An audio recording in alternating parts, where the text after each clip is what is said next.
Hi hello Kichus ഫാമിലിയുടെ പുതിയ വീഡിയോയിലേക്ക് എല്ലാവർക്കും സ്വാഗതം. അപ്പോൾ എല്ലാവരും സുഖമായിട്ട് സന്തോഷമായിട്ട് ഇരിക്കുന്നു വിശ്വസിക്കുന്നു. അപ്പോൾ ഓണം കഴിഞ്ഞ ശേഷം നമുക്ക് വീഡിയോ ഒന്നും ഇട്ടാൻ പറ്റിയില്ല. അമ്മയുടെ പാട്ട് മാത്രം ഇട്ടു. അമ്മ ഓണത്തിന് വന്നിരുന്നു, അപ്പോൾ അതുകൊണ്ട് അമ്മയുടെ പാട്ട് മാത്രമാണ് നമ്മൾ എടുത്തുള്ളായിരുന്നു. അപ്പോൾ അതിൻ്റെ വീഡിയോ ഒക്കെ ഇട്ടു. കിച്ചുക്കുട്ടനെ കടയിലെ എല്ലാവരും കിച്ചുക്കുട്ടനെ അമ്മൂമ്മയുടെ അടുത്ത് സുഖമായിട്ട് സന്തോഷമായിട്ട് ഹാപ്പി ആയിട്ടിരിക്കുന്നു. പുത്തനുടുപ്പൊക്കെ ഇട്ടുകൊണ്ടാണ് ഇരിക്കുന്നത് കേട്ടോ. ആളിന് ഓണത്തിന് നല്ല കോളടിച്ചു കേട്ടോ. ഒരുപാട് ഉടുപ്പ് കിട്ടിയിട്ടുണ്ട്. എല്ലാം നല്ല അടിപൊളി ഉടുപ്പാണ്. പിന്നെ ചേട്ടൻ ബാംഗ്ലൂരിൽ നിന്നൊക്കെ വന്നപ്പോൾ 2 ടീഷർട്ടൊക്കെ കൊണ്ടുവന്നു. അപ്പോൾ എല്ലാം കൊണ്ടും ആൾ നല്ല കോളടിച്ചിരിക്കുകയാണ്. അപ്പോൾ കണ്ടില്ലേ, നമ്മൾ കിച്ചുക്കുട്ടൻ നല്ല ഇടുക്കുട്ടനായിട്ട് ഇരിക്കുന്നു. പിന്നെ വിനായക ബാംഗ്ലൂരിൽ പോയതുകൊണ്ട് അമ്മ കുറച്ച് ദിവസം നമ്മളോട് ഉണ്ടായിരുന്നു. അതുകൊണ്ട് നല്ല അനക്കായിരുന്നു. പിന്നെ അമ്മയും കൊണ്ട് പാട്ടൊക്കെ നമ്മൾ പാടിച്ചു. ശ്രീരാമനാമം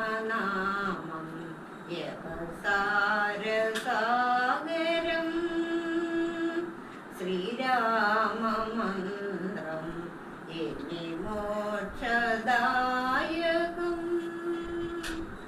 സരയൂ നദി പോൽ തിരയിടുമാത്മാവിൽ ശ്രീരാമനാമം ഏകസാരസാഗരം.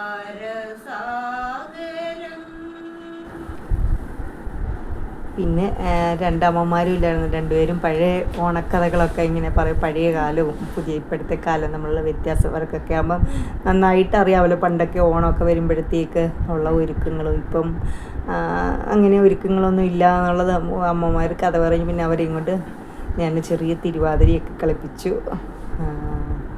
അവരുടെയൊക്കെ ആഗ്രഹമില്ല എപ്പോഴും. അവർക്കൊക്കെ ഇപ്പോഴും ആ പഴയ കാലമാണ് ഇഷ്ടം. അതൊക്കെ നഷ്ടപ്പെട്ടത് അവർക്കൊക്കെ വിഷമമുണ്ട്. അതുകൊണ്ടാണ് കുറച്ച് തിരുവാതിരയൊക്കെ അവരെയും കൊണ്ട് കളിപ്പിക്കുകയൊക്കെ ചെയ്തു. ചുമ്മാ ഒരു രസത്തിന്. പിന്നെ കുറേ ഫോട്ടോയൊക്കെ എടുത്തു. കിച്ചുക്കുട്ടൻ്റെ കൂടെയൊക്കെ ഫോട്ടോയൊക്കെ എടുത്തു. പിന്നെ ആ സമയത്ത് വിനായക ഓണത്തിൻ്റെ പിറ്റേ ദിവസം തന്നെ അവന് ബാംഗ്ലൂരിന് പോയിരിക്കുകയായിരുന്നു. പിന്നെ ഒരാഴ്ച കഴിഞ്ഞാൽ വന്നത്. അപ്പോൾ അത്രയും ദിവസം നമുക്ക് കൂട്ടനായിട്ട് ഉണ്ടായിരുന്നു. അതുകൊണ്ട് വലിയ വിഷമമൊന്നും ഇല്ലാതെ മുന്നോട്ട് പോയി. അല്ലെങ്കിൽ പിന്നെ ഞങ്ങൾ മാത്രമാകുമ്പോൾ ഒരു മൂഡ് ഓഫ് ആവും വിനായക കൂടി ഇല്ലാതാകുമ്പോഴേ. അപ്പോൾ വിനായക ബാംഗ്ലൂരിൽ വന്നിട്ട് പുത്തനുടുപ്പൊക്കെ കിച്ചുക്കുട്ടനെ ഇടിച്ചിട്ട് അവന് ഉമ്മയൊക്കെ കൊടുക്കുകയാണ്. അപ്പോൾ കിച്ചുക്കുട്ടനെ ഒന്ന് പുറത്ത് കൊണ്ട് അമ്മേൻ്റെ നമ്മളൊന്ന് റെഡി ആയിട്ടിരിക്കും. കുറേ ദിവസം ഒരാഴ്ചയോളമായി അവൻ പുറത്ത് ഇറങ്ങിയിട്ട്. അപ്പോൾ പുറത്തുനിന്ന് ഇറങ്ങാമെന്ന് വിചാരിച്ചു. നമ്മൾ വൈകിട്ട് ഇറങ്ങുമ്പോഴല്ലേ നല്ലത്. അവന് നന്നായിട്ട് ഇങ്ങനെ എന്താ പറയുക, പുറത്ത് ലൈറ്റും അങ്ങനത്തെ കാര്യങ്ങളൊക്കെ കാണാൻ പറ്റുന്നത് വൈകിട്ട് ഇറങ്ങുമ്പോഴാണ്. പകലാകുമ്പോൾ അതങ്ങനെ ഒന്നും അറിയത്തില്ലല്ലോ. കൂടുതലായിട്ട് അവനങ്ങനെ ശ്രദ്ധിക്കുന്നില്ല. അതുകൊണ്ട് നമ്മൾ വൈകിട്ടായി ഇറങ്ങുന്നത്. അപ്പോൾ വെറുതെ ഒത്തിരി ദൂരെയൊന്നും പോകത്തില്ല. നമ്മളിങ്ങനെ എവിടെയെങ്കിലും ഒന്ന് ജസ്റ്റ് ഒന്ന് ചുറ്റി കറങ്ങിയിട്ട് ഇങ്ങനെ അവനിങ്ങോട്ട് ചിലപ്പം ചില സമയത്ത് നമ്മൾ എന്തെങ്കിലും ട്രാവൻകൂർ മാളിലോ അങ്ങനെ ഏതെങ്കിലും മാളിൽ കൊണ്ടുപോകും. അങ്ങനെ അല്ലെങ്കിൽ ഇങ്ങനെ ചുറ്റി ഒന്ന് കറക്കി കാണിച്ച് അവനൊരു സന്തോഷമാണ്. അങ്ങനെ പോകുന്നത് കണ്ടില്ലേ, ചിരിച്ച് തലയൊക്കെ ആട്ടിയിരിക്കുന്നുണ്ടിൽ.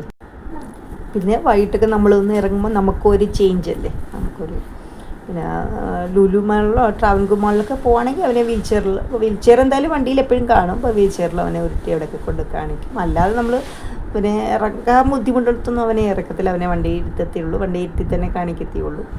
നമ്മൾ ലുലുലോ അങ്ങനെ അവനെ വീൽചെയറിൽ ഉരുട്ടി കൊണ്ടുപോകാൻ പറ്റുന്ന സ്ഥലത്ത് മാത്രമേ നമുക്ക് ഇറക്കാൻ പറ്റുള്ളൂ. ഏതെങ്കിലും പാർക്കിലോ അങ്ങനെയൊക്കെ സ്ഥലത്തേ നമ്മൾ ഇറക്കത്തുള്ളൂ.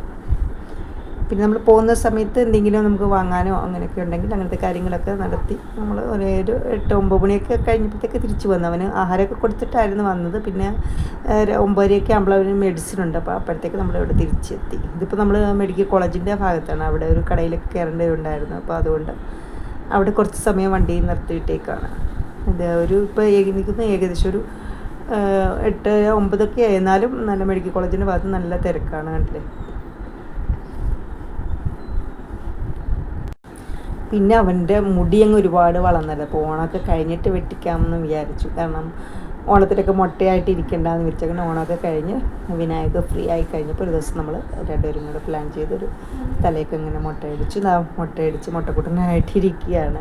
അപ്പോൾ നമ്മൾ പുറത്തൊന്നും കൊണ്ടുപോയി ചെയ്യിക്കരുത്. കാരണം പുറത്ത് കൊണ്ടുപോയി ചെയ്യുമ്പോൾ അവനിങ്ങനെ അടങ്ങിയൊന്നും ഇരിക്കാത്തതുകൊണ്ട് ചിലപ്പം എല്ലാവർക്കും അത് ചെയ്യാനുള്ള ക്ഷമയൊന്നും ഉണ്ടാകണമെന്നില്ലല്ലോ. അപ്പോൾ നമ്മൾ വീട്ടിൽ തന്നെ നമ്മുടെ സമയം എടുത്തങ്ങ് ചെയ്യും. അപ്പോൾ അതുകൊണ്ടാണ് മുട്ടയടിക്കുന്നത്. അപ്പോൾ പിന്നെ കുറച്ച് ദിവസത്തേക്ക് പിന്നെ കുഴപ്പമില്ലല്ലോ. കുറച്ച് 2-3 മാസം എടുക്കും അത് വളർന്നൊക്കെ വരുമ്പോഴത്തേക്ക്. പക്ഷെ അവന് നല്ല ചേരുവം തോന്നും. മുട്ടയടിക്കുന്നത് വൃത്തികേടായിട്ടൊന്നും തോന്നിയിട്ടില്ല. ഒരു ശങ്കരാചാര്യ ലുക്കൊക്കെ തോന്നും. നല്ല ഭംഗിയായിട്ട് തോന്നുന്നു മുട്ട. കണ്ടില്ലേ. കുറച്ച് ചേട്ടൻ്റെ അടുത്ത് നിന്നാൽ ചേട്ടൻ കുറേ ഉമ്മ കൊടുത്തപ്പോൾ ചേട്ടന് അറിയാതെ ഞാൻ കുറച്ച് ഫോട്ടോസൊക്കെ എടുത്തതാണ്. ഇതിൻ്റെ ഷോർട്ടൊക്കെ ഇട്ടിട്ടുണ്ട്, അപ്പോൾ എല്ലാവരും കണ്ടു കാണുമെന്ന് വിചാരിക്കുന്നു.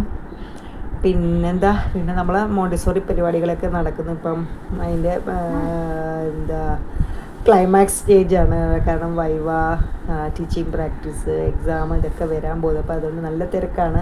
അപ്പോൾ അതിന് കുറേ സാധനങ്ങളൊക്കെ ഉണ്ടാക്കണമായിരുന്നു. വലിയ വലിയ സാധനങ്ങളൊന്നും അല്ല, കുഞ്ഞു പിള്ളേരുടെ അല്ലേ, നമ്മൾ പ്രീ സ്കൂൾ കുഞ്ഞുങ്ങൾക്കുള്ളതല്ലേ. അപ്പോൾ അതുകൊണ്ട് വലിയ വലിയ സാധനങ്ങളില്ല, എന്നാലും നമ്മളെല്ലാം ഉണ്ടാക്കണമല്ലോ. അപ്പോൾ ചാർട്ട് പേപ്പറിലും അങ്ങനെയൊക്കെ ഉണ്ടാക്കണം. അപ്പോൾ കുറച്ചൊക്കെ ഇങ്ങനെ ഉണ്ടാക്കിക്കൊണ്ടിരിക്കുകയാണ്. കുറച്ചൊക്കെ അമ്മയും കുറച്ചൊക്കെ സഹായിക്കും ഉണ്ടാക്കാൻ. അപ്പോൾ കിച്ചുകുട്ടൻ ഉറങ്ങുന്ന സമയത്ത് ഈ പരിപാടികളൊക്കെ ചെയ്യുകയാണ്. കുറച്ച് കഷ്ടപ്പാടൊക്കെ ഉണ്ടെങ്കിലും രസമുണ്ട് കേട്ടോ. എന്തൊക്കെ പറഞ്ഞാലും എന്താ പറയുക, ഒരു മനസ്സിനൊക്കെ ഒരു ചേഞ്ച് ഉണ്ട്. മറ്റാണെങ്കിൽ എപ്പോഴും കിച്ചുവിൻ്റെ കാര്യം വീട്ടിലെ കാര്യം ഇത് മാത്രമാകുമ്പോൾ അങ്ങനെ ഇരിക്കുമ്പോൾ ഒരു മൂഡ് ഓഫും അങ്ങനെയൊക്കെ ആകും. അല്ലെങ്കിൽ ഇത് നമ്മൾ അവൻ്റെ കാര്യം കഴിഞ്ഞ് അവൻ ഉറങ്ങുന്ന സമയത്തേക്ക് നമ്മൾ ഇങ്ങനത്തെയൊക്കെ ഒത്തിരി കാര്യങ്ങളൊക്കെ ചെയ്യാനുള്ളത് നമ്മൾ നല്ല ബിസി ആയിട്ട് നമുക്ക് തോന്നും. അപ്പോൾ നമുക്ക് കൂടുതൽ നമ്മൾ ചിന്തിക്കാനോ അല്ലെങ്കിൽ വിഷമിക്കാനോ ഒന്നും നമുക്ക് സമയമില്ല, നല്ല തിരക്കാണ്. പിന്നെ പ്രശ്നമെന്ന് പറയുന്നത് ഇത്രയോ കുറേ ഗ്യാപ്പ് ശേഷമല്ലേ പഠിക്കാനൊക്കെ തുടങ്ങിയത്. അപ്പോൾ അതിൻ്റേതായിട്ടുള്ള പഠിച്ചാലൊന്നും അത്ര അങ്ങോട്ട് പഴയ പോലെ അങ്ങോട്ട് എഴുതാനും അങ്ങനെ പറ്റുന്നില്ല. അതിൻ്റേത് കുറച്ച് ബുദ്ധിമുട്ടേ ഉള്ളൂ. അല്ലാതെ ഇങ്ങനെയൊക്കെ ചെയ്യുന്നത് എനിക്ക് ഭയങ്കര രസമായിട്ട് തോന്നും.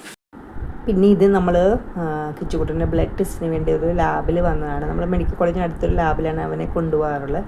ലാൽപാൽ എന്ന് പറയുന്ന ലാബിലാണ്. അപ്പം എല്ലാ ടെസ്റ്റുകളും അവിടെ ചെയ്യാൻ പറ്റും. അതിൻ്റെ വലിയ തിരക്കൊന്നുമില്ല, നല്ലൊരു ലാബാണ്. അവന് വലിയ ബുദ്ധിമുട്ടൊന്നും ഇല്ലാതെ ബ്ലഡൊക്കെ എടുക്കുകയൊക്കെ ചെയ്യും. അതുകൊണ്ട് നമ്മൾ അവിടെ പോയാണ് എടുക്കാറുള്ളത്. അപ്പോൾ നമ്മൾ 6 മാസമൊക്കെ കൂടുമ്പോഴായിരിക്കും ബ്ലഡ് ടെസ്റ്റ് ചെയ്യുന്നത്. അപ്പോൾ ചെയ്യുമ്പോൾ എല്ലാ കാര്യങ്ങളും ചെയ്യും. കാരണം നമ്മൾ എത്രമാത്രം നമ്മൾ എന്താ പറയുക, അറിഞ്ഞ് ഫുഡ് കൊടുക്കില്ലേ അവനിങ്ങനെ.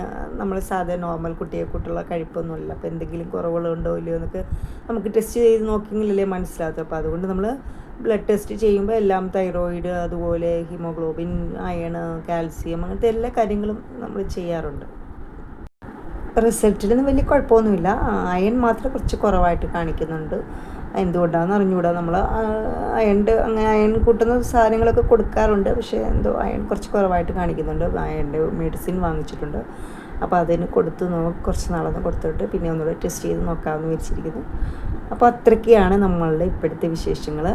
അപ്പം എല്ലാവരും സുഖമായിട്ടിരിക്കുന്നു. അപ്പോൾ നിങ്ങളെല്ലാവരും സുഖമായിട്ടിരിക്കുന്നു എന്ന് വിശ്വസിക്കുന്നു. അപ്പം നമ്മളെ ചാനലിനെ സപ്പോർട്ട് ചെയ്യുന്ന എല്ലാവർക്കും ഒരുപാട് നന്ദി.